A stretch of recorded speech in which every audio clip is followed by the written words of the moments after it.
और अब बात नवरात्रि की, क्योंकि चैत्र नवरात्र का आज छठा दिन है और आज मां दुर्गा के कात्यायनी स्वरूप की पूजा हो रही है। मान्यता है कि मां कात्यायनी की पूजा करने से शत्रुओं पर विजय प्राप्त होती है और इस दिन विधि विधान से मां दुर्गा की आराधना होती है। देवी दर्शन और पूजन के लिए मंदिरों में भारी भीड़ है। श्रद्धालु मां कात्यायनी के स्वरूप का दर्शन कर रहे हैं। मंदिरों में जय माता दी के जयकारे भी लगा रहे हैं। तो फिलहाल हम आपको अलग अलग तस्वीरें दिखा रहे हैं। नवरात्र के छठे दिन मां कात्यायनी की पूजा की जाती है। मां कात्यायनी दुर्गा माता के 9 स्वरूपों में से एक है। मां कात्यायनी को लाल रंग पसंद है और इस दिन लाल रंग का कपड़ा पहनना शुभ माना जाता है। मां कात्यायनी की पूजा करने से व्यक्ति को काम, मोक्ष, धर्म और अर्थ इन चारों फलों की प्राप्ति हो जाती है। आइए जानते हैं नवरात्र के छठे दिन कैसे करें पूजा। अष्टमी दिन में माता के किन स्वरूपों की पूजा की जाती है, क्या उपाय किया जाना चाहिए? तो माँ का जो छठा रूप है वो माँ कात्यायनी देवी का है। माँ कात्यायनी देवी हमारे जीवन में प्रेम को, उल्लास को, रिश्तों के जो बीच में जो प्रेम है वो बढ़ाती है। ठीक है। तो अगेन अगर अपनी मैरिड लाइफ को ठीक करना है, आपके जीवन में प्रॉब्लम आ रही है मैरिड लाइफ में, तो माँ कात्यायनी को पकड़ लीजिए। लव मैरिज करना चाहते हैं तो माँ कात्यायनी को पकड़ लीजिए। अगर आप अपने जीवन में भोग विलास की चीज़ें चाहते हैं, गाड़ी चाहिए, घर चाहिए, बंगला चाहिए, तो माँ कात्यायनी को पकड़ लीजिए। अब माँ कात्यायनी आपको वो हर चीज़ दे सकती हैं जो आप चाहते हैं। तो उनको अगेन शहद से बनी हुई चीज़ों का भोग लगाइए। जितनी भी शहद से बनी मिठाइयाँ हैं, लाल मिठाइयाँ हैं, गुड़ से बनी मिठाइयाँ हैं, उनको प्रिय भोग है उनका। और साथ ही साथ उनको लाल पुष्प, ओम कात्यायने नमो नमः का अगर आप जाप करते हैं तो आपको वो भौतिक हर चीज़ वो प्राप्त कर देती है जो आपको चाहिए। तो ओम माँ कात्यायने नमो नमः का जाप करना बिल्कुल ना भूलिए और लाल चीज़ों का भोग लगाना बिल्कुल ना भूलिए। और दिल्ली से बड़ी खबर है, कांग्रेस हाईकमान का बड़ा कदम, जिला अध्यक्षों को पावरफुल बनाने की रणनीति इस वक्त देखने को मिल रही है। प्रदेश के 40 जिला अध्यक्ष आज दिल्ली जाएंगे। पीसीसी चीफ गोविंद सिंह डोटासरा, प्रभारी सुखजिंदर सिंह रंधावा मौजूद रहेंगे। राहुल गांधी और खड़गे 1-to-1 संवाद करेंगे। तो आखिरकार दिल्ली से इस वक्त की बड़ी खबर है, कांग्रेस हाई कमान का एक बड़ा कदम बनेगा। कांग्रेस जिला अध्यक्षों को पावरफुल बनाने के लिए अब कांग्रेस पार्टी जद्दोजहद कर रही है।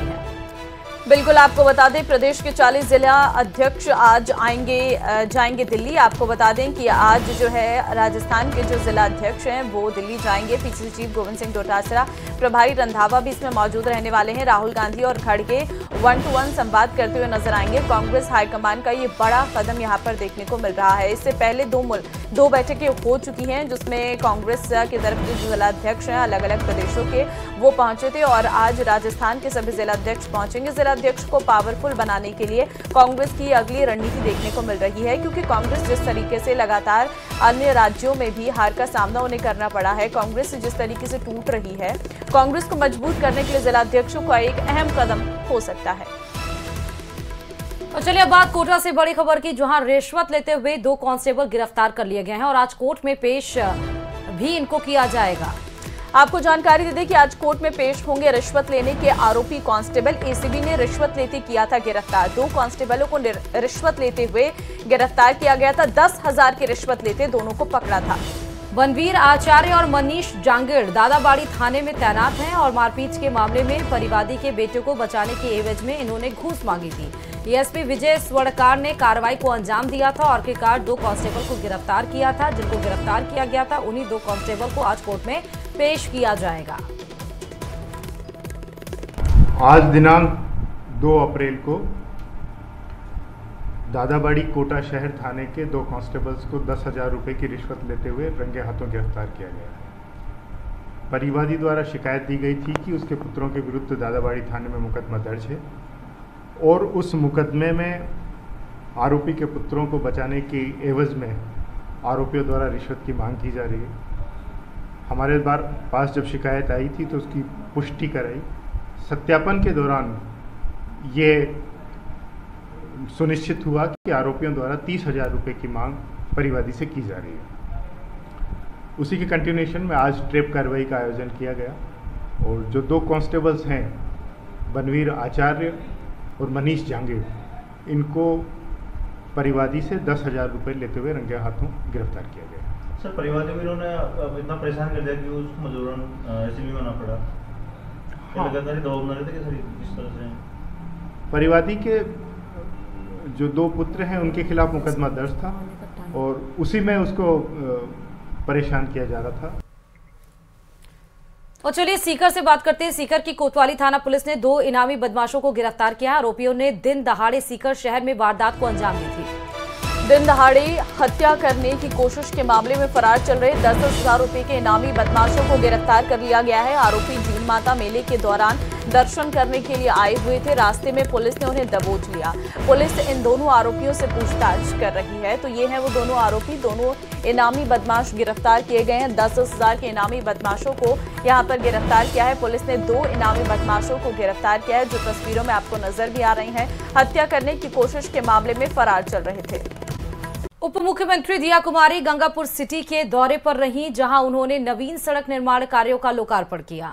इस दौरान घटिया निर्माण कार्य देखकर दिया कुमारी बेहद नाराज हुई। उन्होंने मौके पर ही सार्वजनिक निर्माण विभाग के अधिकारियों को बुलाया और कड़ी फटकार लगाई। वहीं इस दौरान उन्होंने घटिया निर्माण सामग्री का उपयोग करके सड़क निर्माण करने वाले संबंधित ठेकेदार और अधिकारी के खिलाफ कड़ी कार्रवाई करने के आदेश जारी किए। मैम का जिस तरह का काम है ना, हम उसकी गारंटी देते हैं जनता में। आप इन पे करिए कार्रवाई तुरंत करें। ऐसा काम, ये घटिया काम नहीं चलेगा। ये रेत दिख रही है, मुझे तो कुछ भी नहीं दिख रहा। काम ये काम है क्या? ये तो कुछ भी नहीं है। क्या है ये काम दिख रहा है आपको? चौड़ाईकरण में क्या आपने लाइनें खींच दी चौक से, और ये पूरा ये देखिए मिट्टी की मिट्टी है। क्यों? और ये भी देखो, ये काम कब किया आपने? रुको, ये आपने काम कब किया? यहाँ वाला भी काम कब किया? ये किया हमने 3 महीने के आसपास में। अब इसके ऊपर करना है पूरा। आप इसकी साइड। चलिए आगे बढ़ते हैं। मौसम से जुड़ा बड़ा अपडेट आपको देंगे। 24 घंटे में आंधी और बारिश के आसार है। पश्चिमी विक्षोभ सक्रिय होने से बारिश के आसार बताए गए हैं। जयपुर, भरतपुर और कोटा संभाग में आज इसका असर देखने को मिलेगा और इस दौरान तेज हवाएं चलने के भी आसार नजर आएंगे। पश्चिमी राजस्थान में लू भी चलती हुई नजर आएगी। 5 से 6 अप्रैल से हीट वेव का अलर्ट जारी किया गया है। मौसम विभाग ने येलो अलर्ट जारी किया है। तो 24 घंटे में आंधी बारिश के आसार, पश्चिमी विक्षोभ के सक्रिय होने की बात यहाँ पर सामने आ रही है। वक्फ बिल पर राहुल गांधी का एक्स पर पोस्ट भी आया है। मुस्लिमों के लिए बिल नुकसानदायक है, राहुल गांधी की तरफ से कहा गया है। ये बिल भारत के मूल विचारों पर हमला है, मुस्लिम को हाशिए पर धकेलने वाला बिल है। Rahul Gandhi social site x पर इन्होंने ये पोस्ट किया है। राहुल गांधी ने आगे लिखा है कि वक्फ बिल को हथियार कहा है उनकी तरफ से। तो एक्स पर एक पोस्ट डाला गया है राहुल गांधी के द्वारा, जिसमें उन्होंने वक्फ बिल पर टिप्पणी की है और मुस्लिमों के लिए बिल नुकसानदायक है, राहुल गांधी कहते हुए नजर आए हैं। आगे कहा कि ये बिल भारत के मूल विचारों पर हमला है, वहीं मुस्लिमों को हाशिए पर धकेलने वाला बिल है, ये राहुल गांधी की तरफ से कहा गया है। देखिए, विपक्ष तो पहले से ही इस बिल के खिलाफ था और विपक्ष लगातार इस बिल का विरोध भी कर रहा था। और कल जब ये लोकसभा में लंबी चर्चा के बाद 12 घंटे चर्चा चली और उसके बाद जब ये पास हो गया है, तो अब इस तरीके के रिएक्शन सामने आ रहे हैं। असदुद्दीन ओवैसी ने लोकसभा में वक्फ संशोधन बिल को फाड़ा, कहा मैं इस कानून को फाड़ता हूं, आप ही जज होंगे और आप ही फैसला करेंगे। 172 वक्फ संपत्ति एएसआई के दायरे में है। ये बिल अनुच्छेद 14 का उल्लंघन है। आगे कहा कि मदरसों को निशाना बनाया जा रहा है। तो ये तस्वीर हम आपको दिखा रहे हैं जहां पर असदुद्दीन ओवैसी इस कानून को फाड़ते हुए नजर आ रहे हैं, जहां पर उन्होंने कहा कि मैं इस कानून को फाड़ता हूं। चर्चा के दौरान वक्फ बिल को असदुद्दीन ओवैसी ने फाड़ दिया, आप ही जज होंगे और आप ही फैसला करेंगे, ये असदुद्दीन ओवैसी कहते हुए नजर आए हैं। तो आप तस्वीरों में देख सकते हैं। का मकसद सिर्फ मुसलमानों को जलील और रुस्वा करना है, मुसलमानों को दूसरे दर्जे का शहरी बनाने का इनका मकसद है। सर, अगर आप हिस्ट्री को पढ़ेंगे तो महात्मा गांधी उस वक्त के व्हाइट अफ्रीका में सफेद फार्म अफ्रीका के कानून को महात्मा गांधी ने कहा था कि ये मेरा कॉन्शियंस इसको मानता नहीं, मैं इस कानून को कबूल नहीं करता हूं। तो महात्मा गांधी ने क्या किया, उन्होंने उस कानून को फाड़ दिया। तो मैं गांधी की तरह इस कानून को फाड़ता हूं। ये अनकॉन्स्टिट्यूशनल है सर। इस देश में झगड़े पैदा करने का काम बीजेपी करना चाहती है मस्जिद और मंदिर के नाम पर। इसीलिए मैं इसका कंडेम करता हूं और मैं आपसे गुजारिश करता हूं कि मैंने अपने 10 अमेंडमेंट दी है, आप इसको कबूल करिए। सर, मुझे बोलने का मौका दीजिए और उस पर डिवीजन का मैं डिमांड भी करूंगा। Thank you sir. और वक्फ संशोधन विधेयक आज राज्यसभा में पेश होगा। बड़ी खबर इस वक्त ही बता रहे हैं, राज्यसभा में चर्चा के लिए 8 घंटे का समय निर्धारित किया गया है।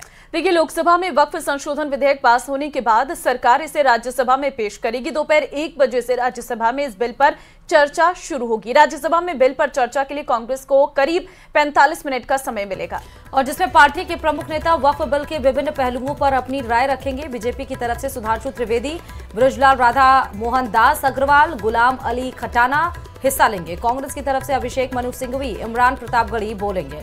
तो आज राज्यसभा में भी आपको देखने को मिलेगा कि क्या विपक्ष के विचार रहते हैं इस वक्फ बिल को लेकर, और सत्ता पक्ष की तरफ से सुधांशु त्रिवेदी क्या कुछ बोलने वाले हैं। तो आज राज्यसभा में भी पेश हो जाएगा वक्फ संशोधन बिल, और उसके बाद ये राष्ट्रपति के पास जाएगा, राष्ट्रपति इस पर मुहर करेंगे और ये बिल लागू हो जाएगा। तो ये पूरा प्रोसीजर है। कल आपने लोकसभा भी देखा, आखिरकार जो वक्फ संशोधन अधिनियम बिल है वो कल लोकसभा में देर रात पारित हो ही गया, और आपने देखा कि मुस्लिम भाई बहनों में भी कितना जबरदस्त का उत्साह था।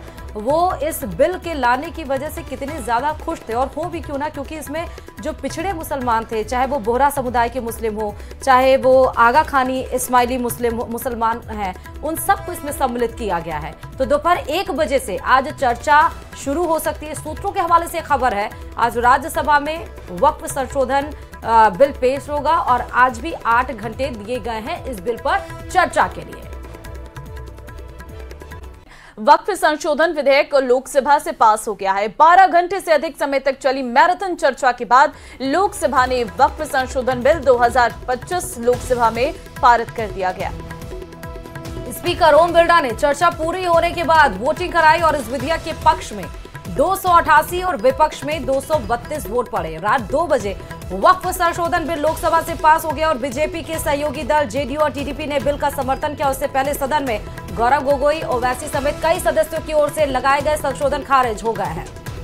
और बिल पर चर्चा के दौरान जहां सत्ता पक्ष के सांसदों ने बिल का समर्थन किया, तो वहीं विपक्षी सांसदों ने इस पर कड़ा विरोध जताया है, और इस दौरान कई मौकों पर हंगामा भी देखने को मिला है। एआईएमआईएम सांसद ओवैसी ने अपनी बात रखने के बाद वक्फ बिल को फाड़ दिया, जिस पर सत्ता पक्ष की ओर से सवाल उठाए गए हैं। बीजेपी सांसद जगदंबिका पाल ने इसे असंवैधानिक करार दिया। तो बड़ी खबर आपको इस वक्त ही बता रहे, वक्फ संशोधन बिल लोकसभा से पास हो चुका। कल आपको बता दें कि सदन पर 11 से 12 के बीच में ये लोकसभा का बिल रखा गया था। 8 घंटे का समय था, जिसमें 4 घंटा बीजेपी को अपना पक्ष रखना था और 4 घंटा विपक्ष को अपना पक्ष रखना था। लेकिन कई रात के देर बहस के बाद 288 वोट पक्ष के से पड़े, और 232 संसद में वक्फ बिल पर 232 वोट पड़े, और इसको जाकर अब जो वक्फ संशोधन अधिनियम था बिल, वो आखिरकार कल पास हो गया, और आज राज्यसभा में ये बिल पास होगा। तो आखिरकार आपको बता दें कि इसको लेकर कई बार एआईएमपीएल भी, चाहे एआईएमआईएम असदुद्दीन ओवैसी ने तो इसको अभी भी मानने से इनकार कर दिया है। तो ये, लेकिन इन सब के बावजूद, सारी जो अड़चनें थी उन सब के बावजूद आखिरकार कल बिल पेश हुआ, और 4 ऐसी बड़ी चीजें थी जो सरकार इसमें करना चाहती थी, जैसे महिलाओं की भागीदारी, जो पैनल है उसमें नॉन जो मुस्लिम्स हैं उनकी एंट्री, 2 सांसदों की एंट्री इसमें हुई है। कल आपने बिल विस्तार से जब किरण रिजिजू बता रहे थे तो आपने सुना भी होगा।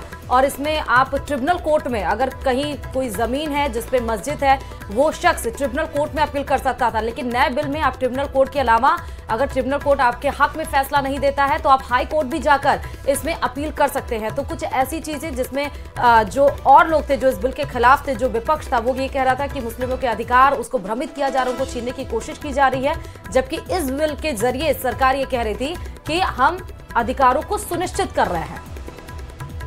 तो देखिए, और इस दौरान अगर बात असदुद्दीन ओवैसी की करें तो उन्होंने इस बिल को फाड़ तक दिया। उन्होंने कहा कि इस बिल का मकसद मुसलमानों को जलील करना है।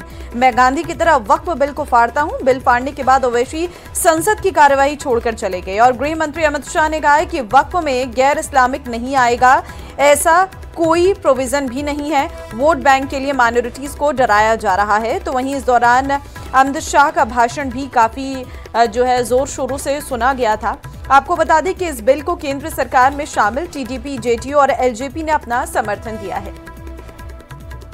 वक्फ बिल, उम्मीद जिसकी हम बात करते हैं, एक नई आशा है इससे, क्योंकि जो मुस्लिम समुदाय के बच्चे हैं, महिलाएं हैं, वो गरीब मुस्लिम परिवार जिनको इसके लाभ से दूर रखा गया।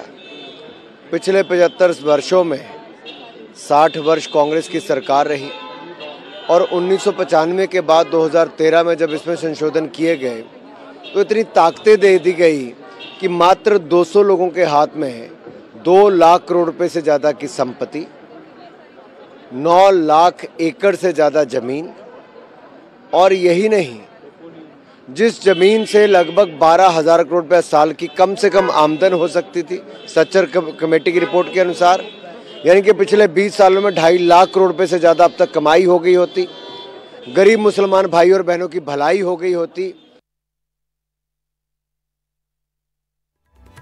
ने कहा कि इसमें गरीब जो भाई बहन हैं उनकी भलाई होगी, क्योंकि इसमें आपको बता दें कि इस बिल में gave such constructive suggestions, but all our constructive suggestions were turned down. I think this government is not serious. They also showed the lack of knowledge related to Waqf.